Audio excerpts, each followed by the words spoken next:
Stress. We're all too familiar with this. I mean, I get stressed, you probably get stressed, everyone gets stressed. But what is stress? Beyond getting the football handed off to you and running as fast as you can to get past the other team's defense. What is stress beyond waiting for your opponent to serve the ball? What is stress beyond walking up to a podium and giving a speech? What are its effects? I mean, we all know some ways stress can affect the body, like headache, insomnia, and stomach issues. Is that all? Why do we feel that, and how do we find out more? Okay, fight or flight. We've all heard of this. It's our brain interpreting a threat or a stressful situation and alerting our body to get into survival mode. More specifically, the HPA axis getting activated and causes a release of glucocorticoids through the adrenal gland. Specifically, cortisol, epinephrine, and norepinephrine are released. This is good stress though.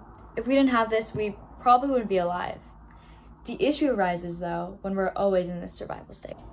You see, when we're always in a survival state, our brain forces and focuses most of its energy towards the functions to keep us alive, like our brain, heart, and lungs. But in turn, it also neglects other functions, hence the quote, rest and digest. But not only does this affect our body, it can affect the brain and its connections, it can damage cells, and it can lose function. But being in this constant state of stress isn't sustainable for our brain or our body.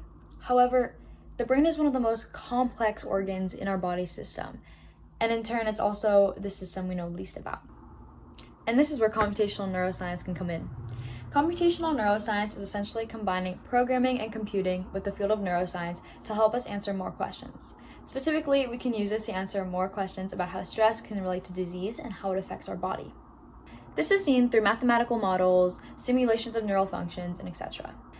But applying this informatic and computing point of view to the study of stress and the brain in general can help expand what we know and aid in discoveries and developments. We've already seen the use of computational neuroscience, like in modeling the way the brain controls movement, sensory processing, behaviors of networks, and much more. At the end of the day, it's hard and probably impossible to know everything we can about the brain and the body. But branching out into a more interdisciplinary lens can help us solve and answer these questions, while probably bringing up more questions. But nonetheless, this would be a step in the right direction. I think this academic interest of mine is very captivating and applicable for the future, which is why I'd really love to study this some more. Thank you.